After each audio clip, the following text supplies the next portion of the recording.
because there's just so many things you can talk about with Montell Griffin. He was a fighter from when he was 5 years old and continued to box until the day his father actually collapsed and died while working in the corner of a professional fight.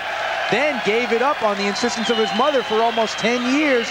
Now he's back. He's only 2 years into the return of his career, and here he is representing the United States in the Olympics. And Yo Ko of South Korea, he advanced to this round with a win over Chung Wong Bai, 18-4. And there is our referee, Gino Mignotoli of Italy. Montell Griffin advanced with a win over France Mabalezza, a 10-4 win in which Griffin really coasted through.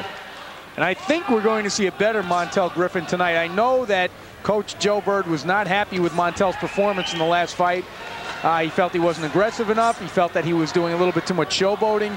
And I think we're going to see a more serious Montell Griffin here tonight. Well, Montell Griffin hopes to become the darling of this United States boxing team. Says he wants to be on a Wheaties box.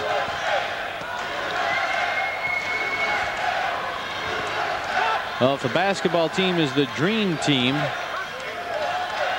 this team is the believe team. They're trying to believe in themselves with some interesting paths. First of all, here to the Olympic Games, and Montell Griffin with one of the most interesting. You know, I'm kind of surprised he's starting slowly again in this fight. And he's always a slow starter in all his fights. I just thought that he would try to come out and put some pressure on right away. Griffin lost to Jeremy Williams at the Olympic trials in Worcester, 31-17. And he was not named the most noteworthy boxer. Terry McGroon was picked despite losing to Griffin in the semifinals as Griffin scores.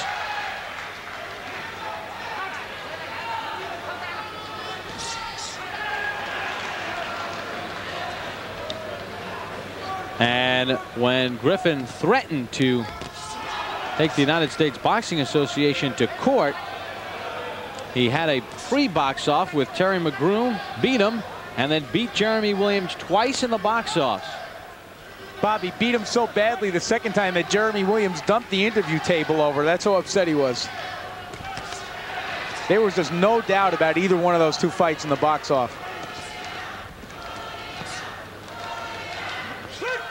Approaching 1 minute to go in this first round. Montell Griffin, born in Chicago, fighting out of Los Angeles, California, against Yo Ko of South Korea.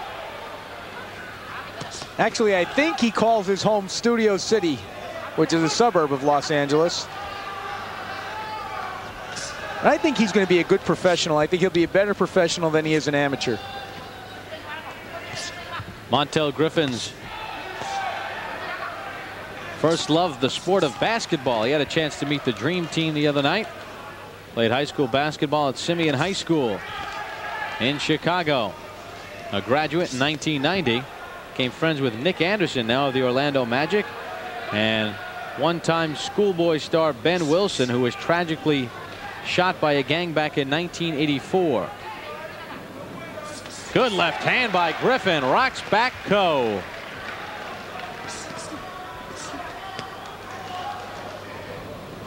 I think that Griffin's a little bit confused by that outstretched left glove of Ko, because he really is not as aggressive as he normally is. Well, earlier today we saw another South Korean fighter with the same style. It's a leaning left jab. That was Sung Jung. And round number one is complete as both fighters head back to their respective corners. Montell Griffin in front, 6-1. But he, with the height disadvantage in this light heavyweight bracket, doesn't matter because he's used to always fighting people taller than him. Not only that, fighters that fight like Montell Griffin, I consider to have a height advantage because most of their opponents are used to fighting men who are taller than them. And Griffin coming forward. Ko tried to put him in a little bit of a headlock, but Griffin just fought out of it. And Griffin's left hand is working now on Ko. And referee Mignotoli of Italy says no pulling. You know, about very often fighters as short as Montell Griffin can make it difficult for taller opponents to hit them.